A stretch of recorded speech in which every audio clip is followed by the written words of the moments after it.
I don't think enough people are talking about this. When I tell you things are about to get hectic and crazy in the college football world, I mean it. There is a legit possibility that a 4-loss team can sneak into this playoff, and no, I'm not talking about Alabama, Ole Miss, or South Carolina. But here's another question. Oh my gosh, there's so many. It's like the butterfly effect, guys. What if A&M beats Texas, right? How far do they climb up in the rankings? Holy schmoly, that is crazy. Ladies and gentlemen, boys and girls, hope all of you having a great Thanksgiving break. Hope all of you having a great Thanksgiving Eve. If not, hope this video can make it a little bit better. And let me know in the comment section, what is your favorite, it can be anything, your favorite Thanksgiving dish? Let me know down below. For me, it's gotta be sweet potato casserole, and it's not even close. When I tell you my mom's sweet potato casserole is dangerous, that doesn't do it any justice. It is so good, a matter of fact, I asked her to make me an entirely separate just tray for myself. It's out of this world, and one underrated thing, if it's done correctly, you can't go wrong with some good mashed potatoes. I do like me some turkey as well. And Matt, is this a food channel or a sports channel? It is a sports channel last time I checked, so let's get into some sports. Hold on. Did this guy just call me McGiggleby Skittle? What in the world is a McGiggleby Skittle? And before that he writes, thanks for the great video. You're welcome, I guess. Robertson states, Matt B. Titty. That's a first. That's a new one. Matt B. Titty is dropping a lot of vids lately. Bravo. What the heck? McDonald's B. Diddlebean. These aren't even like close to Matt B. Gray. What are we doing? Here's the last thing I'm going to say, and we're going to get into the college football stuff. Just hear me out. You would think with the holidays approaching, it being Thanksgiving Eve, people would be a little nicer in the comment section. People would be saying encouraging words, but no. We got people calling me McGiggleby Skittle. Moving along here though, last night the CFP rankings, they were released and we did a live reaction to it. And like I told you guys last night, I don't really have any complaints about them at all. I thought the committee did an excellent job. The only real argument I think anybody can have is, why is Alabama ranked as high as they are? And we'll get to Alabama in just a second. A little foreshadowing here because they play a huge role in all of this. But when I woke up early this morning, had my cup of coffee, I was looking at the rankings and looking at the playoff picture and I was like, oh man, things are about to get crazy, and they're about to get crazy fast. Ladies and gentlemen, boys and girls, let me enlighten you on something, or let me give you a reminder. We are only, 1 to 2 rankings away from seeing this new 12-team playoff format. The first couple weeks these rankings were coming out, yeah, you kind of get into it a little bit, and I was getting into it a lot of it, actually, but it's hard to take it too serious until that final ranking drops. Or not the final one, but until we get closer to the end, and guys, here we are. We are at the end of the college football season, and we're about to see who's about to sneak in, who's going to get left out, and there's going to be people and teams that are upset. I don't think enough people are talking about this. When I tell you things are about to get hectic and crazy in the college football world, I mean it. Let me explain to you what's about to go down here, and like Lane Kiffin said, get your popcorn ready. As to where it stands right now, I would say there's 6 teams that are 100% locked in when it comes to having a spot for this 12-team playoff. Oregon, Little Bro State, Texas, Penn State, Notre Dame, and Miami. Doesn't matter if they lose this upcoming week, they're getting in. And I'll also come back to Notre Dame and Miami, but let me run down this list. Georgia at 7 is a really intriguing one because they're not locked in, not even to the slightest of bits, because if they lose to Georgia Tech, you don't know what's going to happen. But here's why I say it's fascinating. Georgia, despite what happens against Georgia Tech, is locked in, and they will be playing for an SEC championship. So, hypothetically speaking, Georgia could lose to Georgia Tech, fall out of the top 12, probably fall behind Alabama and Ole Miss because Alabama and Ole Miss beat them. They could fall to 15, win the SEC championship, and boom, they're locked into the playoff. That's one thing that can happen. Be on the lookout for that, and don't even try to sit up here and act like Georgia Tech can't beat Georgia, because they can. I'm not saying that will happen. It's not likely to happen, but we also didn't think a lot of things were going to happen this year. At number 8 with Tennessee, this one's a little more simple. Tennessee, they have 1 game left. They win, they're getting in the playoff, but if they lose, what's going to happen? They do play Vanderbilt, as we've seen this year. Vanderbilt, they're much better than what we've seen in the past, and Vanderbilt beat Alabama. At number 9, we got SMU. They're in a similar position as Georgia. They can lose this week, but still win the ACC championship and get into the playoff with an automatic bid. However, and this is where things get really dicey, what if SMU loses this week and they lose the week after? They're completely out. That's going to make room for some other teams. Indiana at 10. This is a simple one. They have 1 game left. They play Purdue. Purdue is, like, we talk about chaotic things happening in college football. No. Y'all don't understand it. When I tell you Purdue sucks,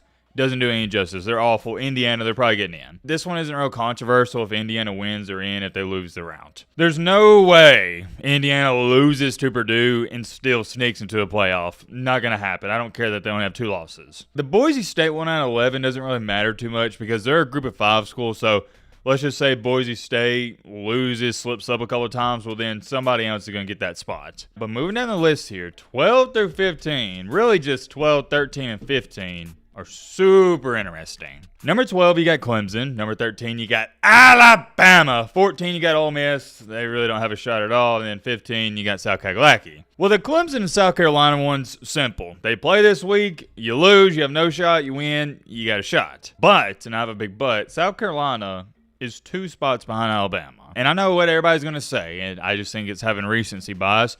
Well, if South Carolina beats Clemson, they got to be in over Alabama. They got to jump Alabama, right? Have you seen Alabama? Did you see how they looked against Oklahoma? It was awful. They lost by a 20 burger. Matt, did you see it? Yes, I saw it. I know exactly what you're going to talk about in the comment section. But, and I have a big but, like I told you in this video, and like I try to preach to you guys, you can't just have recency bias and look at what Carolina's did the past couple of weeks and look at what Alabama's done the past couple of weeks or their most recent game.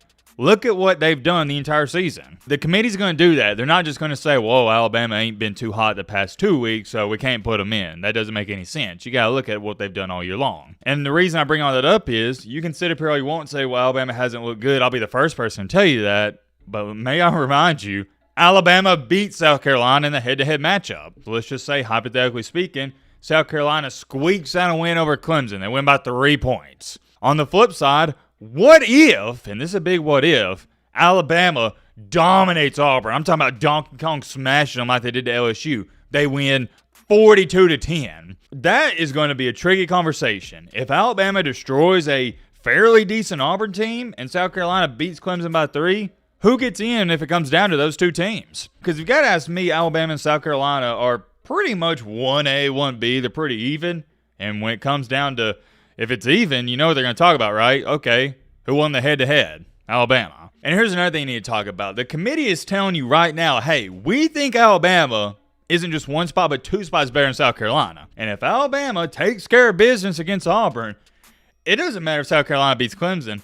I don't know if that committee is going to jump South Carolina ahead of Alabama. I know a lot of Carolina fans don't want to hear that, but I am really shocked at the amount of South Carolina fans and just people in general that think if Carolina wins, they'd get in over Alabama like it's not even a conversation. No, it is most certainly a conversation. For the people that are going to say, well, Matt, Alabama got blown out by Oklahoma, that's got to hurt them a ton, and it does hurt them a ton, but what also hurts South Carolina is Ole Miss beat them the same way. Ole Miss beat South Carolina 27-30. But when you look at a common opponent, South Carolina beat Oklahoma 35-9. South Carolina also beat Vanderbilt 28-7. But here's another common opponent, and this is what the committee looks at. Alabama beat Missouri 34-0. South Carolina only beat them by 4. And here's the funny part about it. This entire conversation I'm having with you guys doesn't even matter if Clemson wins the game. But if you're looking for chaos and you're looking for a great debate and argument, you better be pulling for South Carolina.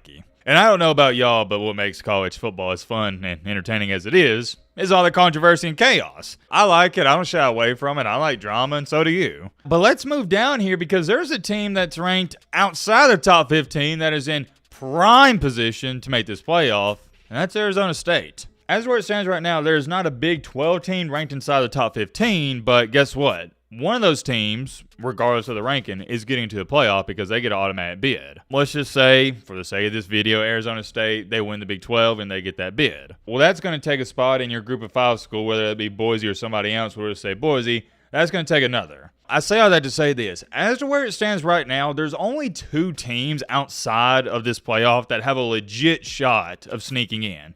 The winner of the Clemson-South Carolina game and Alabama. And here's what's scary. Clemson, according to the committee, is ranked 12th in the nation. But they are still on the outside looking in because the winner of Big 12 is going to get in. So there is a case and scenario where the winner of the Clemson-South Carolina game wins and wins handily and still doesn't get into the playoff. That is if all the teams ahead of them win, and let's go back to that. If you are a Clemson, Alabama, or South Carolina fan, here's what you need to be looking for, and I guess I'll throw Ole Miss in there as well. You need Georgia Tech to upset Georgia. You need Vandy to upset Tennessee. You need Cal to upset SMU. I'm not even going to entertain the thought and idea of Purdue upsetting Indiana because it just can't happen.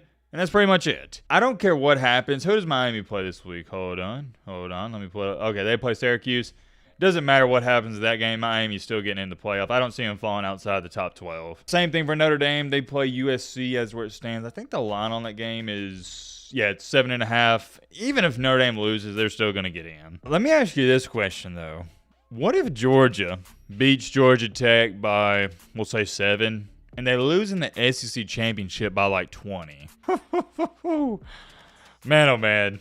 I'm just thinking about the conversations we're going to have then. Because then would put Georgia at 3 losses, and one of those being an embarrassment in the SEC championship, and another one being an embarrassing one to Ole Miss where you weren't even in the game. Here's my opinion on that. Even if Georgia gets beat by 40 in the SEC championship, and this is for any team that's playing in their conference championship, there's no way, if they are currently inside the top 12, they should fall out. No way. You know why I believe that? Because other teams like Notre Dame are sitting on their butts or sitting on the couch not even playing in a conference championship. So why should we penalize teams that are playing for a conference championship? That don't make any sense. And oh yeah, by the way, we didn't even talk about this. Holy crap, I almost forgot. And I know some people are probably already commenting it, or you're about to comment this.